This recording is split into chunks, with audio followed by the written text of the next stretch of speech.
ওমানে পবিত্র রমজানের অর্ধেক সময় পার হয়েছে। এখন ঈদ উল ফিতরের উৎসব আর ছুটির অপেক্ষায় কর্মীরা।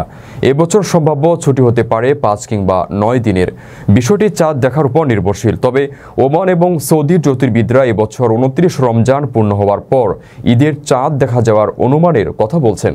আগামী 29 মার্চ চাঁদ দেখা কমিটির বৈঠক অনুষ্ঠিত হবে। এদিন চাঁদ দেখা গেলে ঈদের ছুটি 30 মার্চ রবিবার থেকে শুরু হয়ে 1 এপ্রিল মঙ্গলবার শেষ হবে।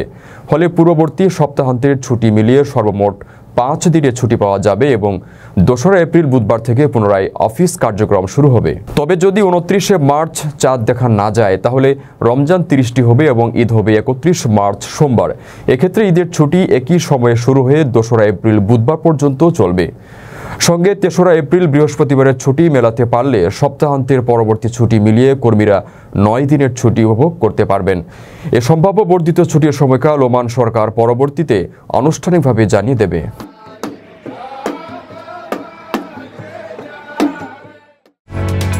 ওমানের সেরা রেট দিচ্ছে বাংলাদেশি প্রতিষ্ঠান গালফ এক্সচেঞ্জ। প্রিয়জনকে টাকা পাঠাতে আজই আসুন আমাদের যে কোনো ব্রাঞ্চে অথবা কল করুন স্ক্রিনে দেয়া নাম্বারে। গালফ এক্সচেঞ্জ, বাংলাদেশিদের প্রিয় এক্সচেঞ্জ।